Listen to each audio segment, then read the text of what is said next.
warahmatullahi wabarakatuh.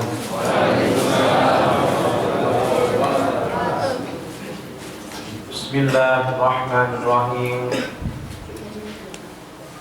Alhamdulillahirabbil alamin. Wassalatu wassalamu ala asyrafil anbiya wal mursalin wa ala alihi wa sahbihi ajma'in. Rabbi shrah li sadri wa yassir li amri wahlul 'uqdatam min lisan yafqahu qawli. Wa qala Allah ta'ala fi kitabihil karim, bismillahirrahmanirrahim, qad aflahal mu'minun alladzina hum fi sholatihim khashi'un. Shadaqallahul adzim.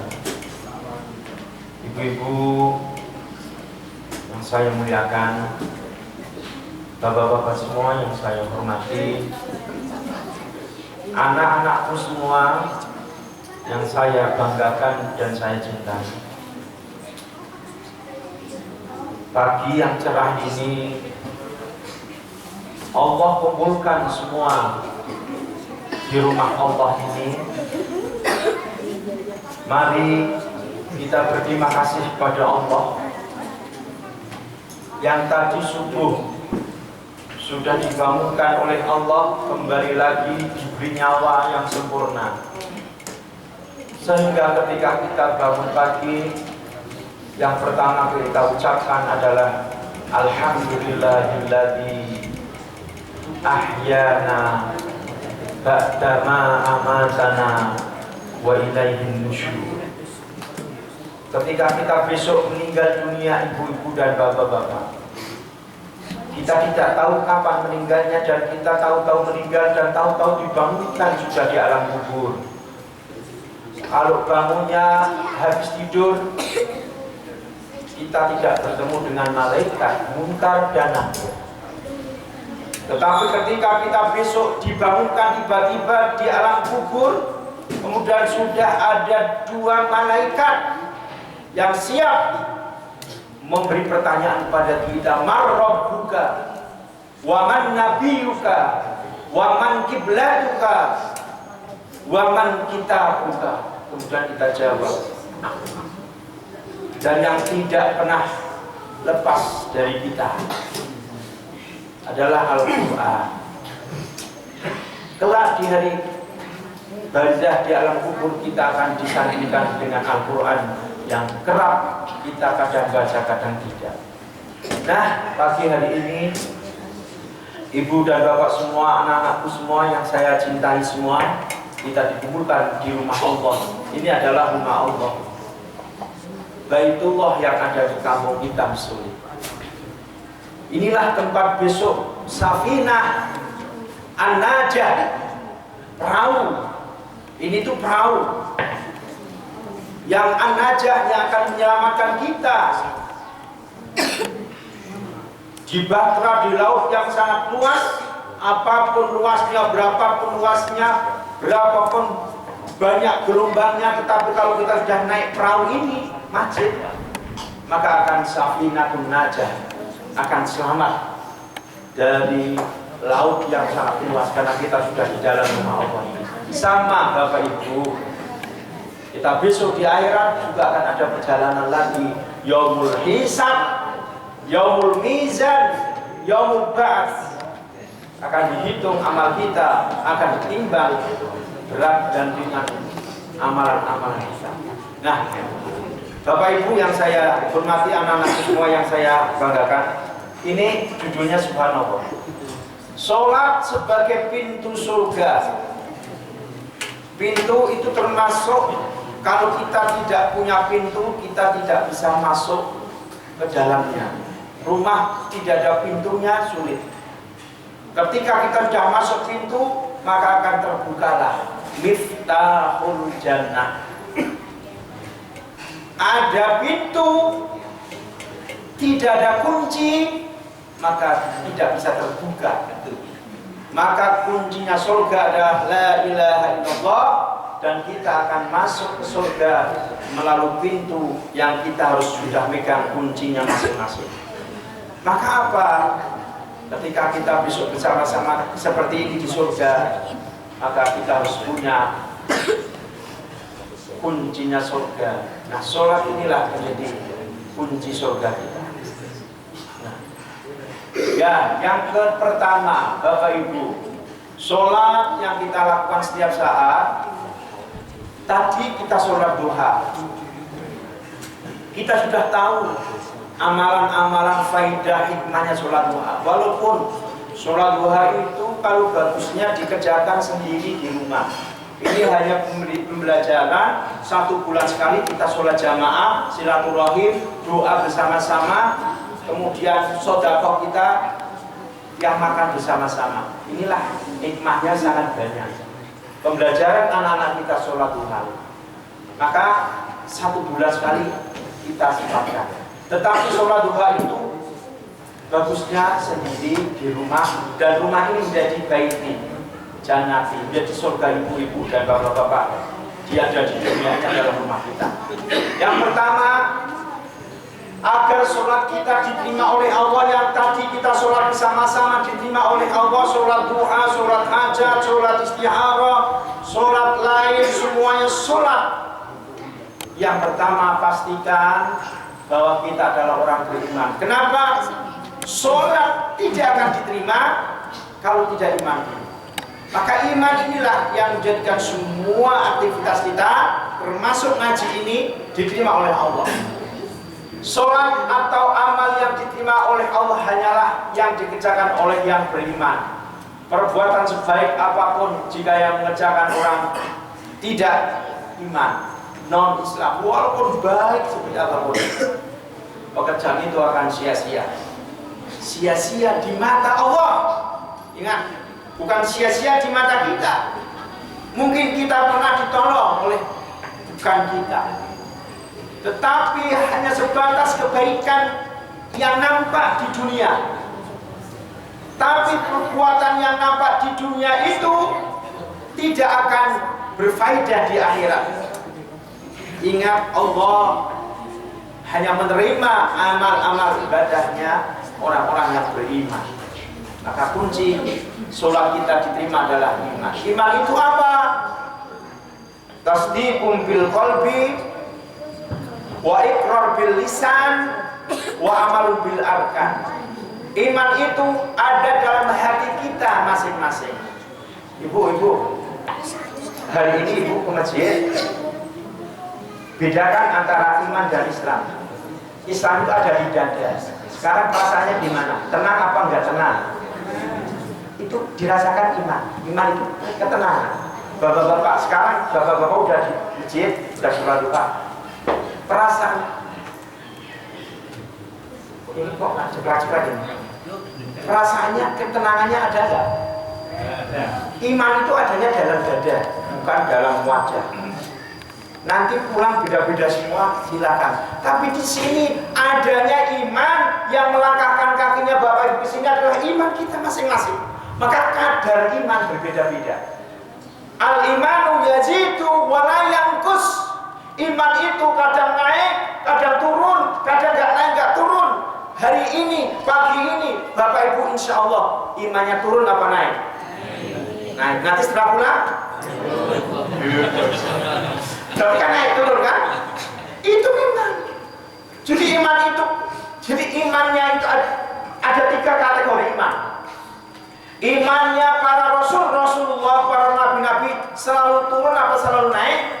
Naik terus. Kalau orang yang bermaksiat turun terus.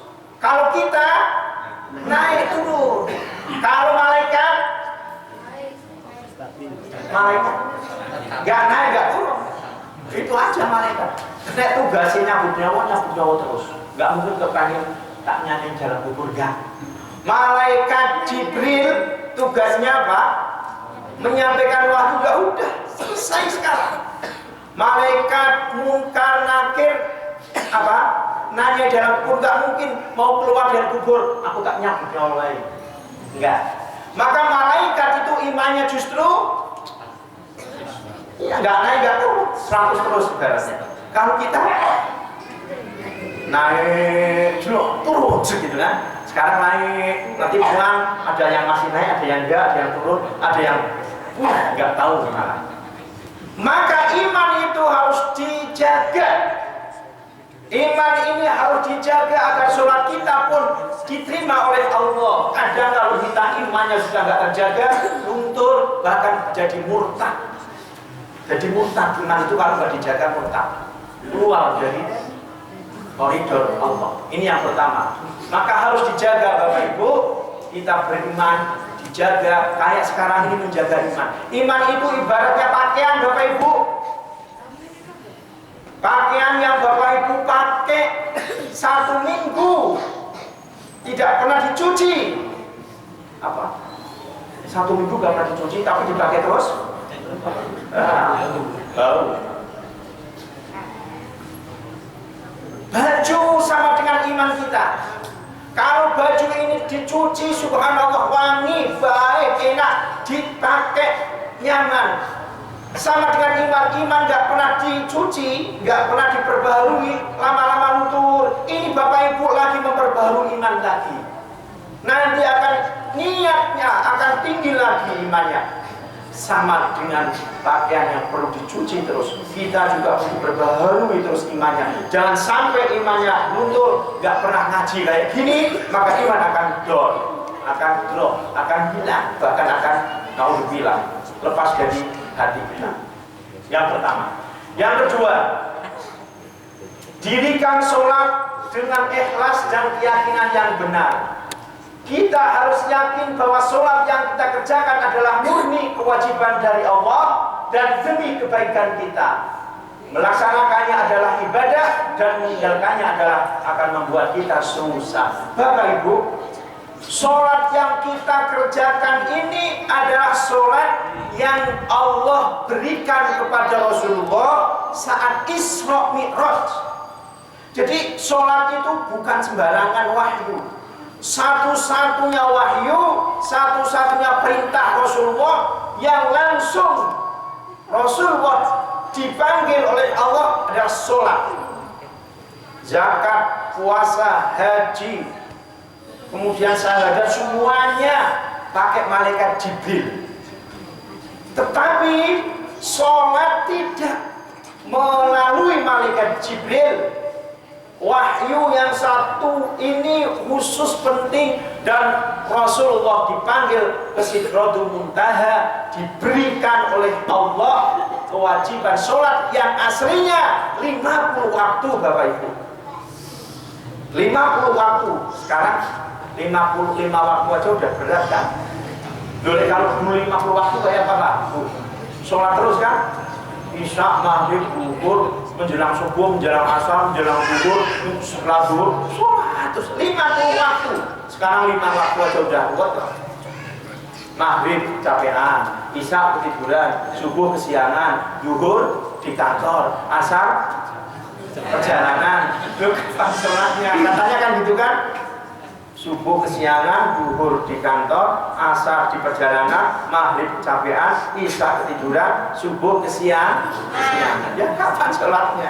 Itu ibaratnya itu. 5 waktu saja sholatnya belum tentu benar, apalagi kalau dulu Rasulullah dikasih 50 waktu.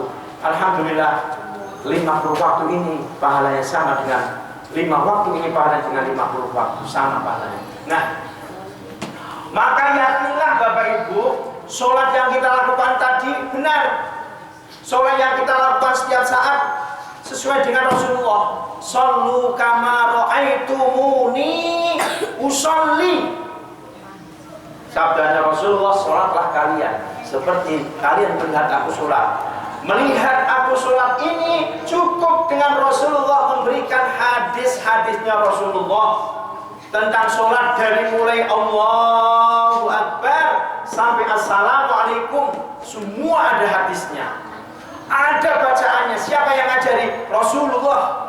Dari mulai Allahu Akbar sampai At-Tahiyatulillah wa sholawatu wa thayyibah, semuanya ada dalam hadis. Baik yang riwayat Tirmidzi, riwayat Muslim, riwayat Abu Dawud, semua ada semua. Jadi tidak ngarang kita sholatnya. Sholat yang kita lakukan sama dari sekarang sampai Rasulullah, sama sholatnya. Pak Sodikin, mohon maaf yang sudah pernah ke Mekah. Sholat di Mekah ada yang Allahu Akbar, ada yang gini enggak? Allahu Akbar, ada yang gini? Allahu Akbar gini? Sing bener sing ndi? Sing bener sing sholat. Sing ora bener sing ora sholat. Bu, Allahu Akbar betul. Allahu Akbar.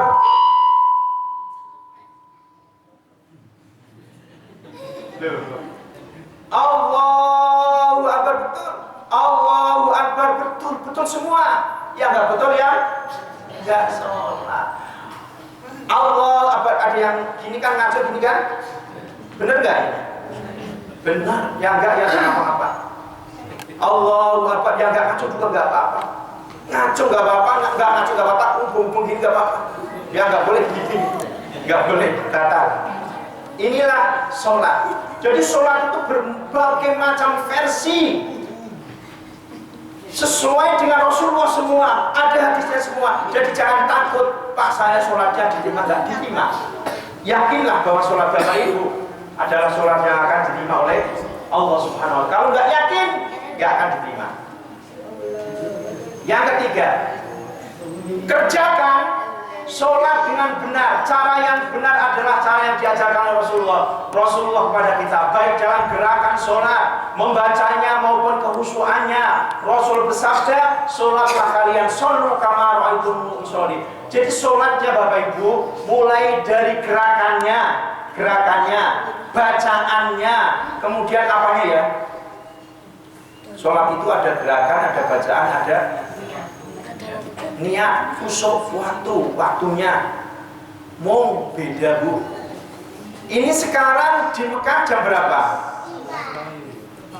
Ini jam 7:30 tadi. Hah? Jam 5. Jam berapa?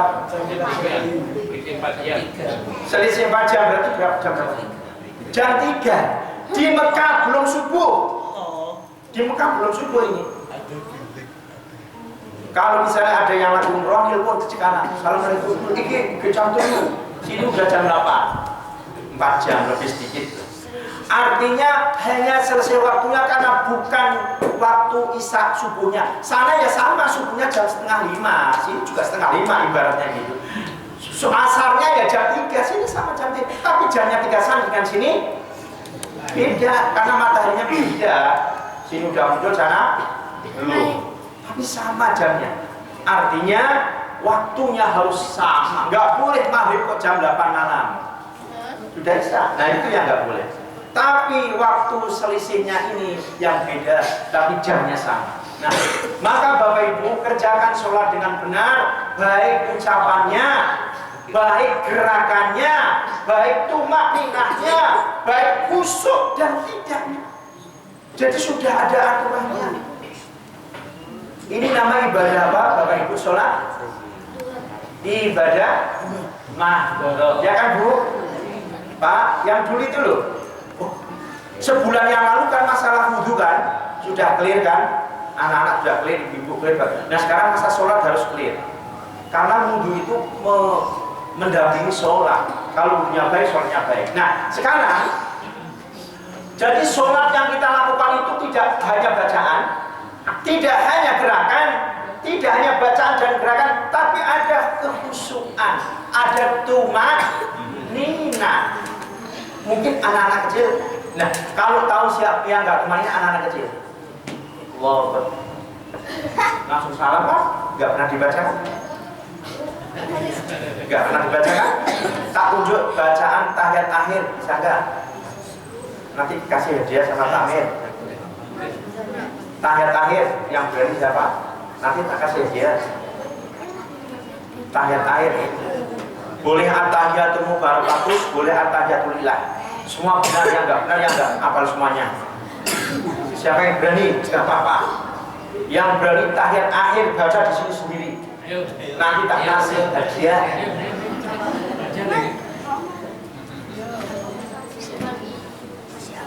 Salah juga tak kasih nanti.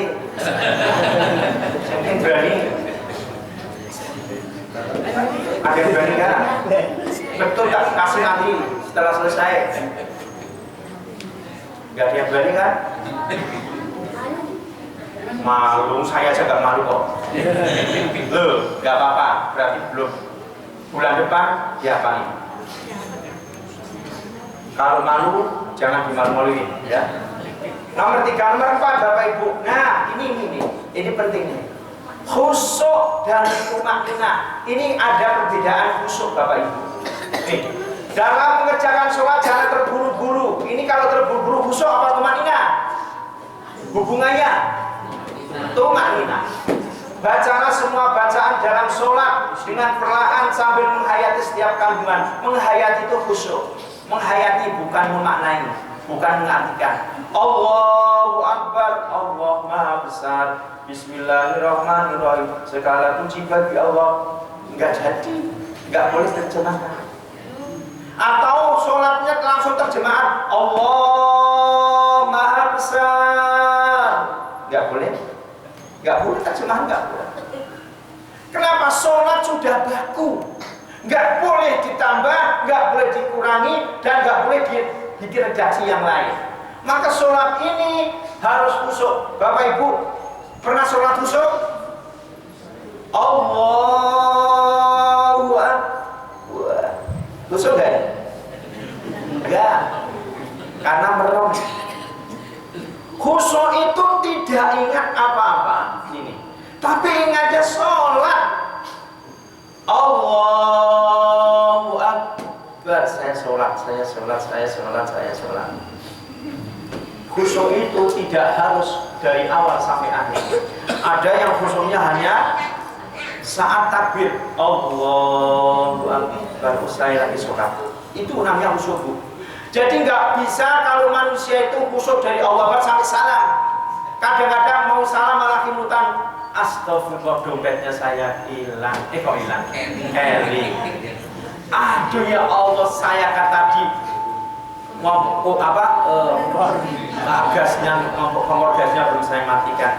Khusyuk sholat, ibu-ibu, khusyuk sholat tingkatan manusia kita bukannya nggak ingat apa-apa. Awas, ini mohon maaf. Sholat kita yang khusyuk itu bukan sholat yang nggak ingat apa-apa, tapi sholat yang ingat bahwa saya lagi sholat, itu khusyuk namanya. Allahu Akbar. Sudah baca apanya semua dibaca semua, itu namanya sholat khusyuk. Tapi justru kalau merem, Allahu Akbar. Bayangnya apa kalau merem? Wah, mumpung kan malah nggak khusyuk. Maka kalau sholat merem, gaya merem, Allahu Akbar, malah nggak khusyuk, malah makruh, Bu. Sholat itu nggak boleh sambil merem. Allahu Akbar. Saya hukum, lama nggak hukum, karena makruh hukumnya. Jadi sholat itu nggak boleh merem dan nggak boleh di dalam hati. Allahu Akbar. Bismillahirrahmanirrahim. Minimal dengar telinga. Dan nggak usah ibu, bapak bayangkan, Pak, apakah sholat khusyuk itu harus dibaca dan harus dimaknai? Enggak. Yang penting saat Allahu Akbar, Bapak tahu saya lagi sholat zuhur, saya lagi sholat asar, saya lagi sholat maghrib. Ingat itu, namanya khusyuk tingkatan kita. Jadi khusyuk itu tingkatan-tingkatan. Nah kalau khusyuk itu dari mulai awal sampai akhir, semua manusia nggak ada yang khusyuk. Pernah Rasulullah SAW mengadakan lomba khusyuk, Bapak Ibu. Lomba sholat khusyuk, Nabi loh mengadakan yang sholat bukan kita sahabat-sahabat Nabi. Hei, semua sahabat Nabi do gaya lah, istilahnya. Ada paling sholatnya orang khusyuk, paling imamnya orang khusyuk kok. Do gaya kan? Akhirnya Rasulullah, wahai semua sahabat-sahabatku, kita akan mengadakan sholat khusyuk, perlombaan sholat khusyuk. Semuanya sahabat, ayo kita. Semua sahabat semua. Mulai nanti akan dihadiahi Rasulullah. Semua sahabat sholat semua. Ada yang gini, Allahu Akbar sudah nggak usuk. Allah Bismillah nggak usuk. Semua. Yang hampir usuk siapa? Yang hampir usuk siapa? Sahabat Rasulullah siapa yang hampir usuk? Ya? Sahabat Ali. Mau salam semuanya gagal semua para sahabat itu. Mau salam sahabat Ali ingat itu hadiah sorban sing anyar apa sing lawas. Betul itu. Jadi ternyata salam sudah nggak ada yang usuk, semua sahabat nggak ada yang usuk. Berarti sahabat belum bisa usuk, apalagi tingkatan kita. Maka jangan gaya ada kayak orang usuk kayak nggak usah. Walaupun sholat apanya anak-anak sholat dulu nggak boleh itu. Yang penting sholat itu sampai menghadap ini tempat sujud. Kalau menghadap minimal ya menghadap ke ini tembok. Yang bahaya Bapak Ibu, Ibu enggak, Bapak-bapak, mohon maaf jangan sampai ada sholat yang memakai kaos yang tulisannya di sini ada tulisannya Allahu Akbar, yang nulis gila atau yang baca gila. Yang baca enggak boleh, maka makruh kalau kita sholat itu tulisannya yang bermakna.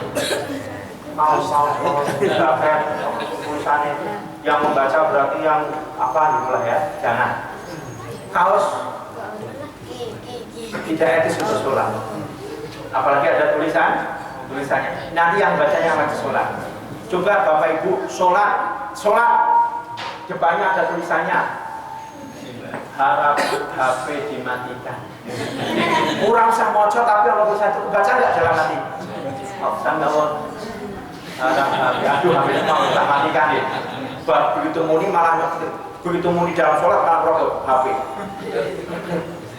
Malah batal ya. Batal nggak kalau ada apa muni terus di kurang ajar ya HP. HP harap dimatikan kalau Bapak lagi sholat membaca kayaknya batal nggak? HP harap dimatikan. Astagfirullah.